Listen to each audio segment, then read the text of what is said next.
जय हिंद दोस्तों, welcome to my channel. चलिए आज हम पढ़ते हैं ऊन के सेकेंड पार्ट के बारे में। इसके पहले हम ऊन और ऊन के सोर्स और ऊन का वर्गीकरण पढ़ चुके हैं। तो आज देखेंगे ऊन के श्रेणीकरण को।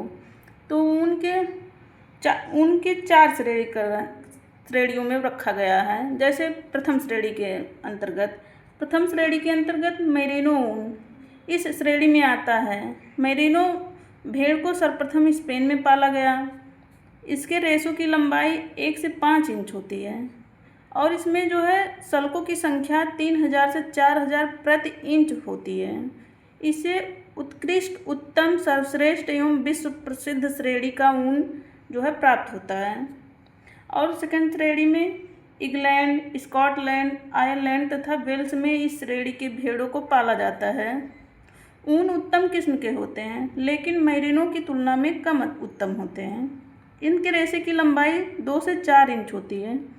रेशे सुंदर, सूक्ष्म, विश्व प्रसिद्ध होते हैं। सल्कों की संख्या बहुत अधिक परंतु मेरिनो से कम पाई जाती है। इससे बनने वाले वस्त्र जो है जर्सी है, स्वेटर है, पुलोवर आदि हैं। फिर हम देखेंगे तृतीय श्रेणी के ऊन ये जो है इंग्लैंड व अमेरिका में इस श्रेणी के भेड़ों को पाला जाता है। इस रेशे की लंबाई 4 से 18 इंच होती है। सल्कों की संख्या काफ़ी कम होती है। इस श्रेणी के ऊन मोटे, रुक्ष, खुरदुरे व कड़े होते हैं।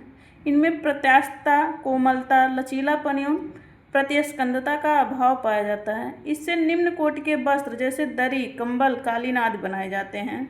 फिर जो है चतुर्थ श्रेणी के ऊन के अंतर्गत इसमें मिली जुली जाति और मांगरेल भेड़ों से इस श्रेणी का ऊन प्राप्त होता है। रेशे की लंबाई 1 से 16 इंच होता है। इसमें 1 या 2 सल्के व अत्यंत कम सल्के पाई जाती हैं। रेशे मोटे, रुक्ष, चिकने, चमकीले, प्रत्यास्थता, कोमलता, लचीलापन एवं प्रतिस्कंदता का अभाव होता है। निम्न स्तर के ऊनी वस्त्र जैसे दरी, कालीन, गलीचे बनाए जाते हैं। एक चीज़ और ध्यान रखिएगा, जो है जिस ऊन में सल्कों की संख्या जितनी अधिक होगी वो उतना उत्कृष्ट श्रेणी का ऊन माना जाता है और जितनी कम सल्कों की संख्या पाई जाएगी वो उतना निम्न कोटि का जो है ऊन माना जाएगा। चलिए तो फिर इसी प्रकार हम आगे देखते हैं ऊनी वस्त्रों के प्रकार। फिर हम जो है इसके अंतर्गत पहले हम देख लेते हैं ऊनी वस्त्रों को बनाने के लिए कौन कौन सी प्रक्रियाएं की जाती हैं। तो पहले तो उस पर जो है उतारी हुई ऊन यानी फ्लीस ऊन, ये जीवित भेड़ से प्राप्त ऊन को कहते हैं। फिर इसके बाद ऊन उतारने के बाद फिर उसकी छटाई होती है। छटाई के बाद फिर ब्लेंडिंग किया जाता है। फिर इसके बाद स्काउरिंग किया जाता है। स्काउरिंग के बाद इसको 2 भागों में बांट दिया जाता है। एक से जिससे ऊनी वस्त्र बनाए जाते हैं वे छोटे रेशे होते हैं और लंबे रेशों से जो है वस्ट्रेट वस्त्र बनाए जाते हैं। फिर इसके बाद जो ऊनी वस्त्र बनाने वाले रेशे या जो छोटे रेशे होते हैं इस पर कार्डिंग की जाती है। कार्डिंग के बाद फिर जो है इस पर स्पिनिंग की जाएगी। स्पिनिंग करने के धागे रोएदार, मोटे व नरम हो जाते हैं स्पिनिंग प्रक्रिया से। फिर इसके बाद उस पर स्पिनिंग के बाद फिर हमें धागे प्राप्त हो जाएंगे। फिर हम उस पर बुनाई करते हैं, वीविंग। फिर इसके बाद बुनाई के बाद उस पर मृदु परिसज्जा यानी सॉफ्ट फिनिशिंग किया जाता है। फिर इसके बाद उससे कम मूल्यवान वस्त्र बनाए जाते हैं। फिर इसी प्रकार हम देखेंगे जो लंबे रेशे होते हैं उनमें कार्डिंग नहीं होती, फिर उस पर भी कार्डिंग की जाएगी, फिर कॉम्बिंग भी होगी। छोटे तंतु अलग व लंबे तंतु अलग और तंतुओं को समांतर करना ये जो है कॉम्बिंग की प्रक्रिया में किया जाता है। फिर इसके बाद कॉम्बिंग के बाद उस पर ड्राइंग होगी, मतलब खींचने का मतलब होता है कि उसे रेशों को सीधा किया जाता है। फिर इसके बाद उस पर हम स्पिनिंग करते हैं। स्पिनिंग में जो है धागा चिकना, पतला, गोल व कड़ा हो जाता है। फिर इसके बाद उस पर वीविंग यानी बुनाई किया जाता है। फिर उस पर कठोर परिसज्जा की जाती है। फिर इससे अधिक मूल्यवान वस्त्र बनाए जाते हैं। अब हम देखेंगे ऊन उत्पादन की प्रक्रियाएँ, मतलब ऊन पर कौन कौन सी प्रक्रियाएँ की जाती हैं। फिर इसके बाद इसमें क्या होगा, भेड़ों से ऊन काट कर प्राप्त करना है, इसे शियरिंग भी कहा जाता है। फिर इसके बाद ऊन जो कटे हुए ऊन होते हैं उनकी छटाई एवं श्रेणीकरण किया जाएगा। फिर सफाई एवं धुनाई। फिर इसके बाद जो है उसको सुखाया जाएगा। फिर तेल लगाया जाएगा।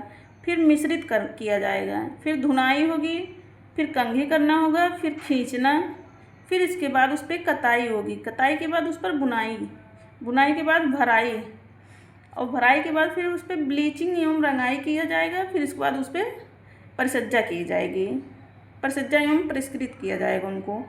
फिर इसके बाद आगे हम देखेंगे ऊन। भारत में ऊन की कटाई पूरे वर्ष में 2 बार, मार्च व सितंबर में होती है। फिर इसके बाद जो है आगे हम देखते हैं सामान्यतः 3 बार कटाई ऊन की होती है, मार्च, जुलाई और सितंबर में। हाथ व मशीन के द्वारा ऊन की कटाई को शियरिंग कहते हैं। सर्वप्रथम पेट के बाल उतारे जाते हैं। सबसे अच्छा ऊन भेड़ के बगलों या पेट व कंधों से मिलता है। पेट, छाती, सिर व टांग की ऊन द्वितीय नंबर के होते हैं और 2 इंच तक के ऊनी रेशों को A, B, C आदि से दर्शाते हैं। 2 से 4 इंच तक के ऊनी रेशों को AA, BB, CC से दर्शाते हैं। फिर इसके बाद हम देखेंगे श्रेणी D की माइक्रोन सीमा 43.0 से ज़्यादा होती है और A/फाइन किस्म की बारीकी जो है 35 माइक्रोन व्यास होना चाहिए। जैसे व्यास में वृद्धि होगी किस्म घटती जाएगी या क्वालिटी खराब होती जाएगी। फिर इसके बाद क्या होगा, वाष्पित घोल benzene, petroleum, naphtha, carbon tetrachloride आदि घोल से रेशों को साफ व नरम करते हैं। प्राकृतिक अशुद्धियाँ दूर करने के लिए सल्फ्यूरिक अम्ल, जिसका सूत्र होता है H2SO4 अथवा हाइड्रोक्लोरिक अम्ल HCl से धोया जाता है। इसे ही कार्बोनाइजिंग प्रक्रिया कहते हैं। ग्रिलिंग प्रक्रिया में छोटे आकार के धागों को हटाया जाता है और तंतु को सीधा करते हैं। यह प्रक्रिया कॉम्बिंग में ही चलती रहती है। कॉम्बिंग एंड गिलिंग साथ साथ चलती रहती हैं। कंघी के बाद पोनी या सिल्वरी बना दी जाती है। ऊन के लंबे रेशे को टॉप्स कहते हैं, इसको थोड़ा सा अंडरलाइन कर लीजिएगा। और वस्त्र बनाने के लिए टाप पोनियों लंबे रेशों पर खींचने की प्रक्रिया की जाती है। खींचते समय हल्का सा घुमाव या ऐंठन देना रोबिंग कहलाता है। ऊनी वस्त्र के लिए धागे की कताई म्यूल फ्रेम पर की जाती है। धागे मोटे, मुलायम व फुज्जीदार रेशे बनते हैं। वस्त्र ring frame, cap frame, flyer frame, mule frame किसी से भी कताई कर सकते हैं।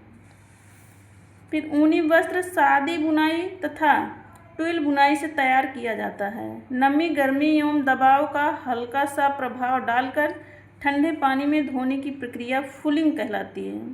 हाइड्रोजन पेरोक्साइड इसके लिए उत्तम ब्लीच है।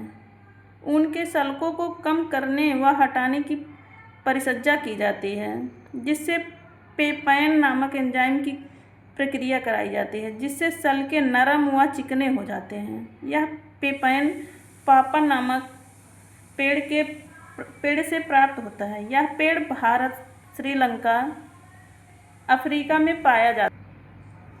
फिर इसके बाद कच्चा व नया कटा हुआ ऊन ग्रीस ऊन कहलाता है। जब ग्रीस ऊन को धोया जाता है तो यह 20 से 80% तक वजन खो देता है या हल्का हो जाता है। पूरे विश्व में ऊन की श्रेणी प्रणाली ब्रिटिश नंबर प्रणाली पर आधारित होता है। ये क्वेश्चन पेपर में आया हुआ प्रश्न है। जो पदार्थ पसीना और ग्रीस मिलाकर योल कहलाते हैं। ऊन के जो पदार्थ होते हैं, मतलब ऊन से प्राप्त पसीना और ग्रीस मिलकर जो होता है उसे योक कहते हैं। 12 से 16% आर्द्रता ऊन में रहने दिया जाता है। ऊन को कच्ची अवस्था में रगना उत्तम होता है। कताई से पूर्व की अंतिम प्रक्रिया रोबिंग होती है। करघे में ताने के धागे के रूप में उपयोग किया जा सके, इसलिए इसे फिरकियों पर लपेटा जाता है। यह बड़े रेक या फ्रेम जैसे होते हैं, जिसे क्रील कहते हैं। फिर हम देखेंगे ऊन की विशेषताएं। कार्बन, हाइड्रोजन, ऑक्सीजन एवं नाइट्रोजन के अतिरिक्त इसमें सल्फर भी पाया जाता है। सल्फर की मात्रा 4% होती है। ये सभी तत्व मिलकर केरोटिन नामक प्रोटीन का निर्माण करते हैं। फिर हम देखेंगे ऊन की आंतरिक संरचना। ऊन का जो है ऊन के 3 पार्ट, ऊन को हम 3 पार्टों में बांटते हैं, या ऊन को 3 पार्टों में बांटा गया है। उसके पहला पार्ट जो होता है वो क्यूटिकल या बाह्य परत को क्यूटिकल कहते हैं, और जो है मध्य परत को कॉर्टेक्स कहते हैं। फिर जो है बिल्कुल आंतरिक परत को मेडुला कहते हैं। फिर क्यूटिकल जो होता है ये सुरक्षात्मक परत है। 1000 से 4000 प्रति इंच सल्कें पाई जाती हैं। क्यूटिकल को एपिडर्मिस भी कहते हैं। फिर कॉर्टेक्स जो होता है इसमें रंगवर्धक मिलानिन होता है। लचीलापन, प्रतिस्कंदता, लोचमयता, कोमलता, प्रत्यास्थता आदि इसी परत से प्रभावित होती है। फिर मेडुला जो होता है ये उत्तम ऊन में कम विकसित या अनुपस्थित तथा मोटे रेशों में सबसे ज़्यादा पाया जाता है। यह परत नमी सोखने तथा रगाई में मदद करता है। फिर हम देखेंगे ऊनी रेशे का व्यास।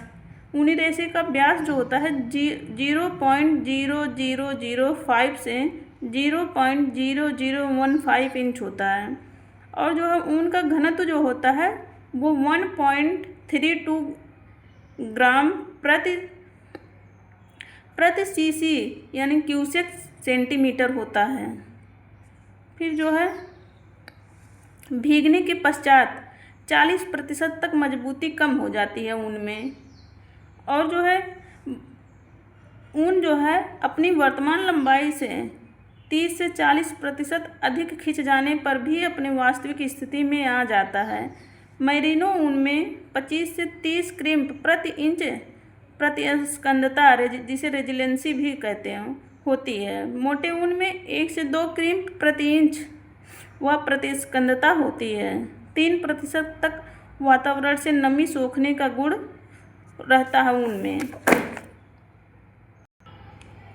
उत्कृष्ट ऊनी वस्त्र की धुलाई सूखी विधि से की जानी चाहिए। जलने पर ऊन जलते नहीं, लौ से हटाने पर स्वतः बुझ जाते हैं। इनकी गंध बाल के जलने के समान तथा राख मोती या बीड पल्स जैसी होती है। प्रेस का ताप 200 फ़ारेनहाइट पर ऊनी वस्त्र को प्रेस करते हैं। इनमें फफूंद नहीं लगती, लेकिन नमी में रखने पर फफूंद लग जाते हैं। ऊनी वस्त्रों को खराब करने वाले कीड़े का नाम कारपेट पिटल है। ये नेट में आया हुआ प्रश्न है।